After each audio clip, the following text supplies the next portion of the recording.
오늘 하나님의 말씀 듣겠습니다. 오늘 하나님의 말씀 잠언 11장 24절에서 25절 말씀, 또 잠언 28장 27절 말씀 두 군데 살펴보도록 하겠습니다. 제가 대표로 받들어 봉독해 올립니다. 흩어 구제하여도 더욱 구하게 되는 일이 있나니 과도히 아껴도 가난하게 될 뿐이니라.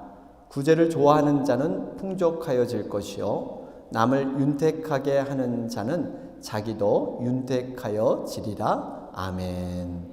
잠언 28장 27절 말씀입니다. 가난한 자를 구제하는 자는 궁핍하지 아니하려니와 못 본 채 하는 자에게는 저주가 크리라. 아멘. 할렐루야. 오늘도 변함없는 하나님의 은혜가 영과 진리로 드리는 모든 예배자들에게 충만하시기를 바랍니다. 오늘은 저희가 살고 있는 이 샌프란시스코에 대한 얘기로 설교를 시작하고자 합니다. 여러분들, 우리가 살고 있는 이 베이 지역, 이 샌프란시스코 지역에 대해서 여러분 얼마나 알고 계십니까? 아마 여기서 오래 사신 분들은 유명한 장소와 더불어서 도심의 구석구석까지 모두 잘 알고 계실 것입니다. 저도 이곳에 산지를 좀 생각해 보니까 14년이 흘렀습니다. 나름대로 이렇게 살면서 느낀 것이 많이 있는데요. 무엇보다 굉장히 날씨가 좋은 것 같습니다. 바닷가 가까이 있어서 공기도 좋고 네 계절이 있지만 또 그리 춥지도 않은, 덥지도 않은 그런 날씨인 것 같습니다. 그리고 서부의 뉴욕이라고 하죠. 도심의 빌딩들과 교통시설, 미국에서 이만한 교통시설이 있는 곳이 그리 많지 않습니다. 더군다나 문화와 예술, 자연, 멀리 나가지 않아도 바다와 산이 있습니다. 그래서 젊은이들이 살고 싶어하는 곳, 바로 이것이 샌프란시스코이기도 합니다. 미국에서는 뉴욕, LA에 이어서 세 번째 큰 경제 규모를 가지고 있다고 합니다. 그래서 전 세계 사람들이 한 번쯤은 가보고 싶은 이러한 관광지, 바로 이곳입니다. 또 우리가 사는 지역의 자랑이죠. 실리콘밸리가 있습니다. 세계 IT의 심장부, 모든 IT의 산업은요, 이곳을 거쳐가지 않고는 세계화될 수가 없습니다.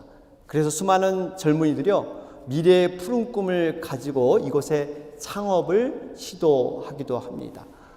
세계적인 기업 애플이 있고요, 또 페이스북, 이런 본부가 여기에 있기도 합니다. 그렇습니다. 여러분, 우리가 살고 있는 이 샌프란시스코를 떠올리면 아마 여러분 각자가 생각나는 게 다를 거예요. 어떤 분은 실리콘밸리가 떠오를 것이고, 어떤 분은 금문교, 이게 딱 떠오를 것이고, 또 스포츠를 좋아하시는 분은 스티븐 커리가 있는 농구팀 워리어스를 여러분 떠올리기도 할 것입니다. 그런데 제가 이렇게 말씀을 드리는 것은요, 다른 것보다 이 샌프란시스코라는 도시 이름 그 자체, 여기에 대해서 좀 말씀을 나누고 싶습니다. 우리가 살고 있는 이 도시 이름, 이 샌프란시스코, 사실은 과거에는 멕시코 땅이었죠. 미국 땅이 되기 전에 스페인어로 이렇게 이름이 지어졌습니다. 여러분, 이 캘리포니아는 의외로 스페인어로 지어진 지명이 많죠. 로스앤젤레스도 사실 천사의 도시, 이런 스페인어의 뜻이 있습니다. 이 샌프란시스코라는 것은요, 지명이 1776년 스페인의 식민지 개척자들이 정착하면서 붙여진 이름이라고 해요. 우리가 이 샌프란시스코에서 이 샌이라는 것은, 이 샌은 성자를 뜻하죠. 영어로 세인트, 이런 의미가 있습니다. 그러니까 우리 화면을 좀 보여주시면, 이 샌프란시스코는 성자, 바로 프란시스코를 의미합니다. 근데 이 프란시스코는 이러한 그 남미식 영어화된 발음이고요. 이태리 말로는 프란체스코, 이렇게 발음을 하죠. 그러니까 이 샌프란시스코는 성 프란체스코, 우리가 잘 아는 평화의 기도, 13세기 유명한 기독교 성자였습니다. 바로 이분을 기념하기 위해서 샌프란시스코를 이곳에 이름을 짓게 되었습니다. 이 성 프란체스코 이분은요, 원래 이태리의 부유한 비단 상인 가정에서 태어났습니다. 젊었을 때 아주 방탕한 생활을 했다고 합니다. 그런데 어느 날 우연히 자선을 구하는 거지를 보고 측은한 마음이 들어서 자신의 주머니에 있는 모든 것을 다 주면서 돌보았다고 합니다. 이것이 계기가 돼서 병든 자, 가난한 자, 나병 환자, 이런 분들에게 관심을 갖기 시작했어요. 그리고 남은 생의 모든 것들을 가난한 자들과 살기로 작정을 하고 맨발로 남루한 옷으로 그들과 함께 동고동락을 했습니다. 그래서 그분은 이 평신도 수사이지만 기독교 역사상 가장 존경받는, 비록 44살이라는 짧은 생애를 살았음에도 불구하고 지금 9세기가 지났습니다. 그럼에도 불구하고 모든 사람들의 삶과 신앙과 영성에 지대한 관심을 주는 아주 이런 훌륭한 분이 바로 성 프란체스코입니다. 바로 그분의 이름을 따서 우리가 샌프란시스코, 바로 여기에 우리가 지금 살고 있는 것입니다. 제가 이 말씀을 드린 이유는 이것입니다. 우리가 전도 선교 구제주의를 드리고 있는데, 그동안 제가 이 전도나 선교에 대해서 말씀을 많이 드렸는데 좀 구제에 대해서 오늘 좀 말씀을 나누고자 합니다. 여러분, 세상에는 그 누구도 복을 싫어하는 사람이 없습니다. 모든 사람이 복을 받길 원하고 받은 복보다 더 큰 복, 더 많은 복을 누리길 원하는 거 당연한 사실입니다. 그런데 성경에서 복을 받는 비결을 성경은 소개해 주고 있는데 한마디로 이것입니다. 주는 것이 받는 것보다 복되도다. 주는 것이 복되다. 이것이 성경의 가르침이에요. 여러분, 이 가르침은 어떤 사람의 경험이나 교훈이 아니에요. 예수님께서 하신 말씀이에요. 예수님께서 하신 말씀. 여러분, 예수님이 어떤 분이십니까? 예수님은 복의 근원이 되세요. 복 자체예요. 최고의 복을 갖고 있는 분이에요. 이런 복을 공급하고 주관하시는 분이 예수님이신데, 그 예수님이 지금 받는 것보다 주는 게 복이 있다. 이 의미가 과연 무엇일까요? 이것은 세상을 창조하시고 주관하신 그 주님이 이런 원리로 세상을 움직이겠다 하는 그 의지를 나타내신 것입니다. 그래서 의미가 있어요. 여러분, 이 말씀은 사실 우리에게 전혀 새로운 말씀은 아니에요. 문제는 우리가 이 말씀의 의미, 그 깊이를 깨닫지 못해서 또 알아도 실천하지 못하는, 그래서 그 놀라운 복을 누리지 못하는 우리들이 연약함입니다. 그런데 오늘 본문은 분명히 잠언 11장 24절 25절에 이렇게 말씀하고 있습니다. 흩어 구제하여도 더욱 부하게 되는 일이 있나니 과도히 아껴도 가난하게 될 뿐이니라. 구제를 좋아하는 자는 풍족하여질 것이요 남을 윤택하게 하는 자는 자기도 윤택하여지리라. 여러분, 사실 어떻게 주는 것이 받는 것보다 복될 수 있습니까? 세상의 가르침과는 전혀 반대되는 역설적인 지금 말씀을 주고 있어요. 흩어 구제하면 여러분 어떻게 돼요? 내 시간이 소모되고 내 물질이 줄어들 수밖에 없는데 더욱 부하게 된다고 말씀하고 있습니다. 세상은 내 것을 조금이라도 아껴야 됩니다.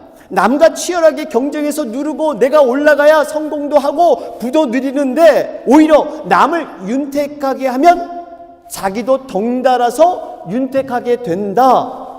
이게 예수님의 가르침이에요. 아주 역설적인 가르침입니다. 어떻게 보면 지금 당장 세상을 비추어 보면요, 이런 일이 어떻게 일어날 수 있을까? 받아들일 수 없을 만큼 정말 반대적인 가르침을 우리에게 주고 있어요. 그럼에도 불구하고 우리가 이 사실 앞에 믿음으로 다가가면 이 말씀이 이해가 됩니다. 왜냐? 우리 주님이 이 세상을 통치하시고 이 미래를 이끌어 가시기 때문에, 그분이 모든 세상을 주관하시기 때문에 이것을 믿음으로 받을 수 있는 줄로 믿습니다. 다시 말해서 나누고 섬기고 베푸는 것이 기독교의 진정한 복이 되는 줄로 믿습니다. 그런데 이 나눔이 복이 되기 위한 조건이 하나 있습니다. 그 조건이 뭐냐면 예수님 말씀처럼 베풀고 나누고 섬기는 자들에게 보상을 받아서는 안 된다는 거예요. 예수님은 그 나눔의 복을 그들이 갚을 것이 없으므로 너에게 복이 있다, 이런 말씀을 주셨어요. 나누어 주더라도 갚을 능력이 없는, 가능성이 없는 그런 사람들에게 나눠주는 것이 여러분 복이 되는 줄로 믿습니다. 이렇게 갚을 것이 없는 사람들을 구제하면요, 이것이 어떻게 복이 되느냐? 성경은 또 이렇게 말씀하고 있어요. 잠언 14장 31절 말씀을 보세요. 여기 보니까 가난한 자를 학대하는 자는 그를 지으신 이를 멸시하는 자요, 궁핍한 사람을 불쌍히 여기는 자는 주를 공경하는 자니라. 여기 보니까요, 가난한 자들과 궁핍한 사람들을 그들을 지으신 하나님, 이렇게 연결시키고 있습니다. 가난하고 궁핍한 자들이 바로 하나님과 같은 존재라는 거예요. 그들을 도운 것은 하나님을 섬기는 것 같다, 이렇게 말씀하고 있어요.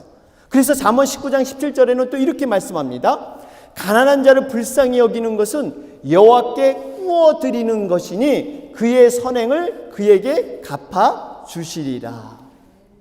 갚을 것이 없는 자들에게요, 사랑을 베풀면 하나님께 빌려드리는 것이래요. 하나님께 빌려드리기 때문에 하나님은 그 빌림을 받으면 어때요? 반드시 하나님은 갚아 주신다는 거예요. 여러분, 지혜로운 사람이 어떤 사람일까요? 사람에게 되돌려 받는 것보다 하나님께 되돌려 받는 것, 이게 훨씬 좋고 귀한 것인 줄로 믿습니다. 왜 그렇습니까? 사람이 주는 복은요, 한계가 있습니다. 사람이 칭찬해 주는 것도 여러분 그것이 매너상 그냥 한계 있는 그런 얘기일 수 있어요. 그러나 하나님께서는 복의 근원이 되기 때문에 그 복이 더 크고 위대한 놀라운 복인 줄로 믿습니다. 바로 이런 사람이 지혜로운 사람이에요. 여러분, 지구상 지금 인구가 한 몇 명 되는지 아십니까? 보통 79억, 지금 이 시간에 79억의 인구로 그렇게 추정하고 있는데 지금도 계속 늘어가고 있겠죠. 그 중에 8억 6천만 명 정도는 아직도 굶주림과 영양실조를 겪고 있다고 합니다. 매일 2만 6천 명의 어린아이들이 영양실조로 목숨을 잃어가고 있다고 해요. 한국과 미국 잘 산다고 해서, 경제 형편이 좋아진다고 해서 어려우신 분들이 없을까요? 그렇지 않습니다. 아무리 잘 사는 나라도 못 사는 나라도 할 것 없이 빈곤층은 여전히 존재하고 있다는 사실이에요. 왜 이런 일이 일어나고 있을까요? 왜 공평하신 하나님은 과연 이런 것을 가만 놔두고 이런 상황을 바라만 보게 하고 있는 것일까요? 우리는 한 번쯤 생각해 볼 필요가 있습니다. 이럴 때 우리는 성경을 통해서 그 의미를 다시 묵상해 봐야 됩니다. 하나님께서 창세기 1장 27절 28절에 보면 이런 말씀하셨어요. 하나님이 자기 형상 곧 하나님의 형상대로 사람을 창조하시되 남자와 여자를 창조하시고 하나님이 그들에게 복을 주시며 하나님이 그들에게 이르되 생육하고 번성하여 땅에 충만하라. 우리는 이 말씀에서 두 가지의 사실을 깨달을 수가 있습니다. 하나님은 인간이 어렵고 힘들게 사는 걸 원하지 않으셨어요.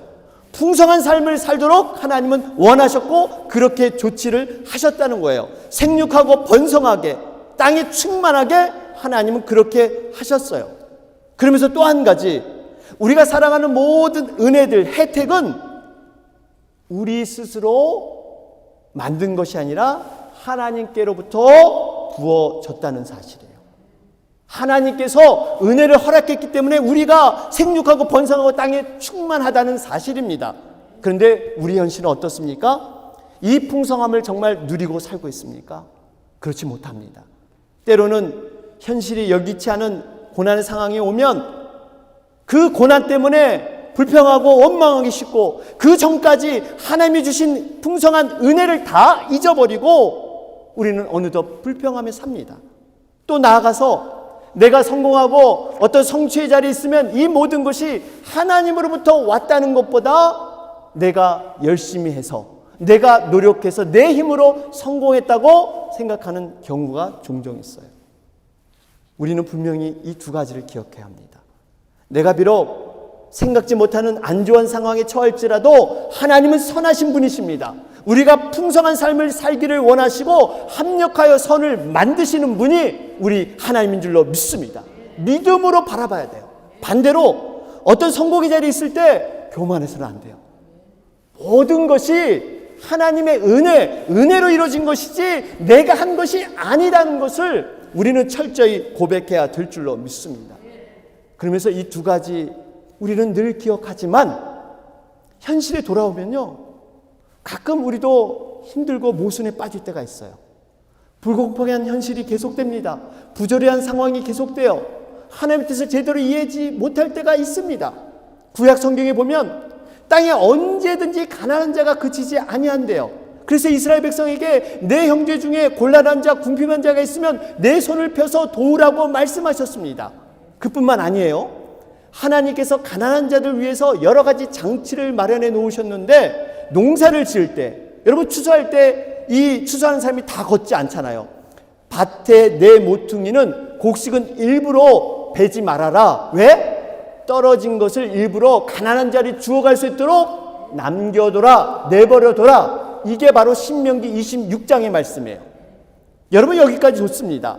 가난한 이웃을 돕기 위해서 곡식을 일부러 남겨서 그들을 먹고 살도록 베푸는 것 나쁘지 않습니다. 좋은 일이고 배려하고 섬김입니다. 그러나 우리에게 의문이 하나 있어요. 하나님 왜 이렇게 불완전한 사회를 그대로 방치해 두십니까? 공평한 하나님이시라면 한쪽에서는 부유함이 넘쳐서 주체를 못하는데 한쪽에서는 왜 이렇게 가난한 사람이 계속 나와야 하는 겁니까? 왜 불공평하게 이렇게 하십니까? 여러분 제가 통계적인 얘기를 드렸는데 좀 더 자세히 얘기를 드리면요, 현재 굶주림과 기근에 어려움을 당하는 사람이 8억 6천만 명이라 그랬어요. 여러분 전체 인구가 79억이라 그랬죠. 그 중에 8억 6천만 명이 지금 굶주림과 기근에 어려움을 당하고 있어요. 반면 전 세계적으로 많이 먹어서 과체중인 사람이 17억 3천만 명이 된다 그래요. 2배가 됩니다. 그 중에서도 너무 많이 먹어서 완전 고도 비만인 사람이 8억 1천만 명 정도라 그래요.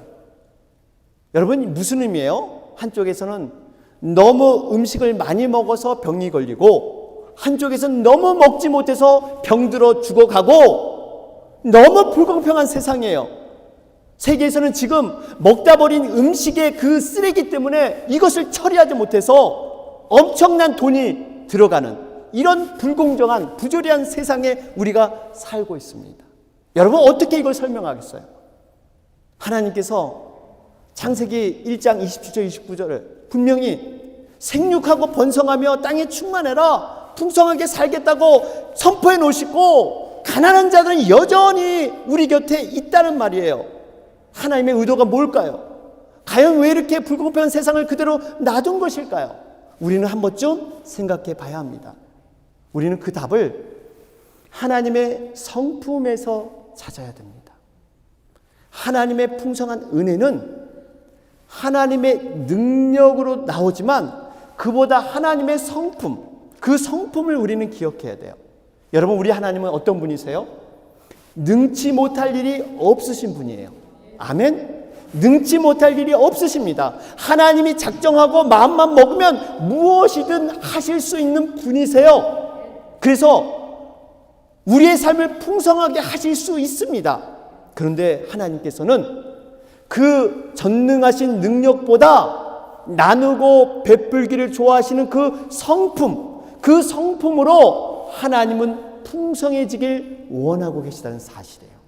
다시 말해서 정리를 좀 해드리면 한 예로 인류의 기아 문제는 하나님께서 인간에게 먹을 것을 수없이 많이 쏟아 부어준다고 해도 해결될 문제가 아니라는 거예요. 마치 과거에 이스라엘 백성들에게 만나를 내려서 무한정 내려주시면 배고픈 사람이 다 해결될 것이냐? 그렇지 않다는 거예요. 예를 들어 볼까요? 우리가 고아를 돕는 자선단체로 잘 알고 있죠? 월드 비전.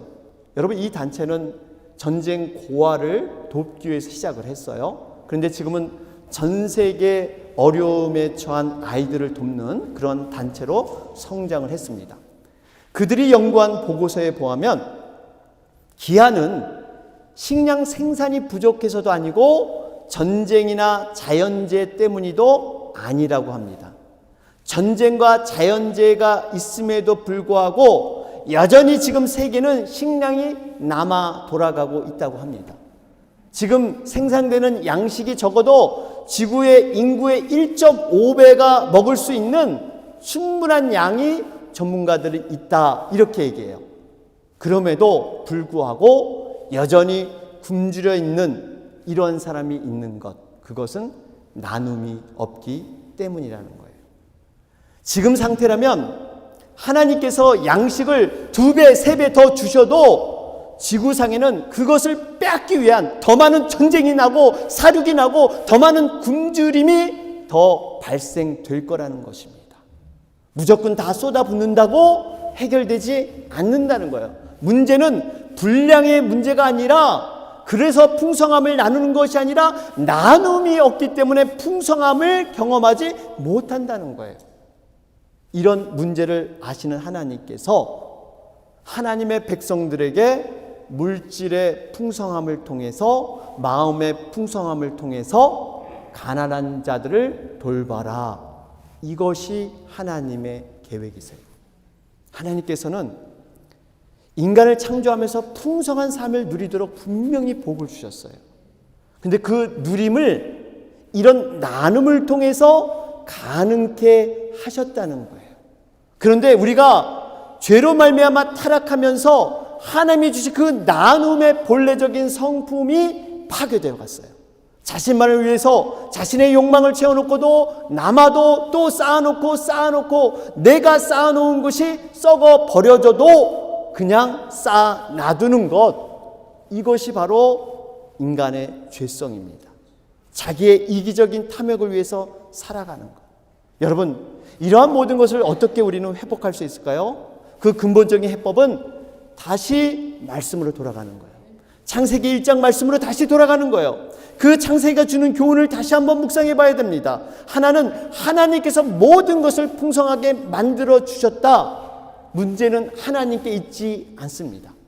우리의 끊임없는 욕망, 이 분배의 문제가 우리에게 있다는 거예요. 하나님께서는요, 우리에게 풍성함을 주도록 나누도록 하셨어요. 다시 말해, 이 풍성함은 어떻게 깨달으냐면 나눔을 통해서 깨닫게 되고, 이 나눔을 통해서 완성되어 간다는 의미예요.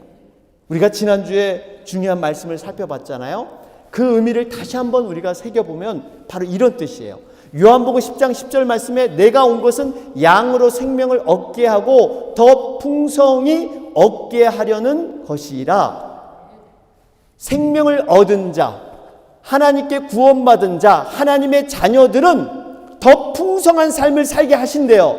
근데 그 풍성한 삶을 어떻게 사느냐? 내가 많이 쌓아서, 내가 많이 성취해서 얻어서 풍성이 아니라, 구원받은 사람은 그 은혜와 감격으로 어려운 사람을 돕고 섬김으로 말미암아 이 풍성함을 경험하게 될 것이다. 바로 지금 이 말씀 하시는 거예요. 이 말씀을 믿으면 복 받은데, 남 갖지 못한 거 그냥 하늘에서 뚝뚝 떨어진대, 사업하면 대박 나고 우리 자녀 그저 좋은 명문대 간대, 믿으면 복 받아, 이런 뜻이 아니라, 구원받은 자는, 은혜 받은 자는 나눔을 통해서 하나님이 주신 그 풍성을 경험하게 될 것이다. 지금 이 말씀을 하는 거예요. 그렇습니다. 여러분, 우리가 우리의 모든 면에서 우리의 욕망을 채우는 것, 이것은 하나님 앞에 죄악일 수 있습니다. 먹는 것도, 입는 것도, 누리는 모든 것, 조금 모자란 듯한 것도 우리가 그게 하나님의 은혜일 수 있어요. 근데 어떤 사람은요, 자신이 누리는 것도 모자라서 쌓아놓고 그 쌓아둔 것도 만족하지 못하는, 여러분 이것은 죄악입니다. 그래서 요즘 유행하는 것이 미니멀리즘 이런 것이 있죠. 최소화시키는 거예요. 간결하고 심플하게 살아가는 것입니다.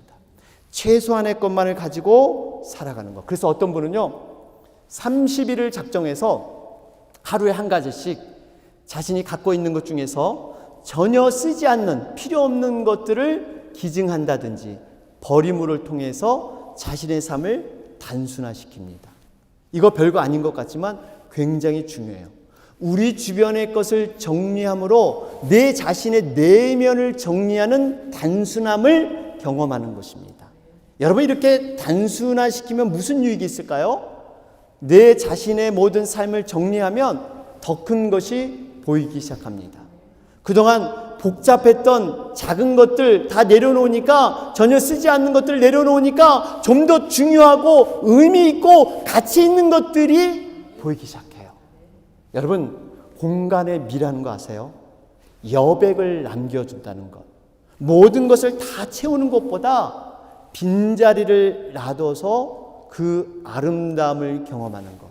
여러분, 우리 인생에도 단순화가 너무 중요합니다. 평생 건강하게 장수하시는 분, 장수 비결을 물어보면요, 한결같은 공통점이 있어요.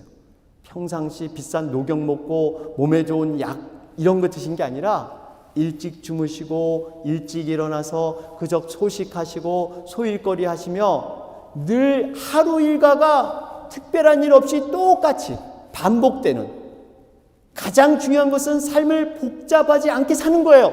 단순하게 반복 지속하는 것. 단순 반복 지속, 이것이 건강의 유지의 비결이라고 합니다. 믿음에서도 마찬가지예요. 영성가 리처드 포스트는 이런 말을 했어요. 경건의 힘은 심플 라이프에서 나옵니다. 경건의 힘은 심플 라이프. 여러분, 생활이 단순하지 않으면 우리가 영적인 성장을 할 수 없다는 거예요. 삶이 복잡하면 여러 가지 시험과 나아가 올무에 빠질 수 있는 일들이 많이 생기게 됩니다. 무엇보다도 주님이 쓰시고자 할 때, 정말 쓰시고자 할 때 나의 것을 드릴 수가 없습니다. 생활이 단순해야 마음이 단순해지고 어린아이와 같은 그러한 마음으로 주님을 바라보게 될 줄로 믿습니다. 마지막 얘기를 하고 마치겠습니다. 인도의 성자 썬다싱이라는 사람이 있습니다. 티벳에 복음을 전하기 위해서 어느 날 눈이 쌓여있는 히말라야 산맥을 넘게 되었는데 문득 어떤 사람이 길에 쓰러져 얼어서 죽어가는 것을 발견했다고 그래요. 이 썬다싱은 그 사람을 등에 업고 산 아래로 내려가기 시작했습니다. 그런데 웬걸 미끄럽고 비탈길을 정말 사람을 업고 내려가다 보니까 너무 힘든 거예요. 보통 일이 아니었습니다. 마침 지나가는 사람이 있었다고 해요. 그래서 우리 같이 번갈아 가면서 이 사람을 좀 옮겨봅시다. 그랬더니 그 사람이 이런 지하에 거절을 합니다. 나도 잘못하면 죽게 됐는데 내가 왜 그 일을 합니까? 나는 그 일을 못합니다. 그리고 부지런히 그 사람이 앞서 내려갔다고 해요. 할 수 없이 썬다싱은 포기하지 않고 그 사람을 업고 열심히 산길을 내려갔습니다. 그런데 놀라운 일이 벌어졌어요. 열심히 내려가는 사이에 이마에 땀이 나기 시작하고 한참 가다 보니까 그 등에 업힌 사람이 얼어 죽을 것 같은 사람이 몸이 녹기 시작했습니다. 더 놀라운 것은 내 추위가 없어졌어요. 그렇게 추웠던 사람이 등에 업힌 사람의 그 온기를 통해서 서로 간에 윈윈하는 그러한 관계로 무사히 마을까지 내려왔어요. 그런데 웬걸 내려오다 보니까 아까 자신의 그 제안을 거절했던 사람이 길가에 쓰러져 죽어 있었더라는 겁니다. 이 의미가 뭘까요? 우리가 함께 하는 것, 내가 정말 다른 사람을 도울 수 있다는 것, 여러분 이것은 그 사람을 위한 것이 아니라 나를 위한 유익이라는 겁니다. 우리 주변에 여전히 소외되고 가난 속에 어려움을 겪는 영혼들이 있습니다. 이분들을 정말 우리가 마음을 다해서 돌아보면서 하나님의 궁휼의 마음으로 바라보는 것, 이것이 구제의 첫걸음인 줄로 믿습니다. 우리가 다 한번 이러한 것을 바라보면서 함께 힘쓰는 여러분과 제가 되길 주님의 이름으로 축원합니다. 아멘. 주의 은혜라 주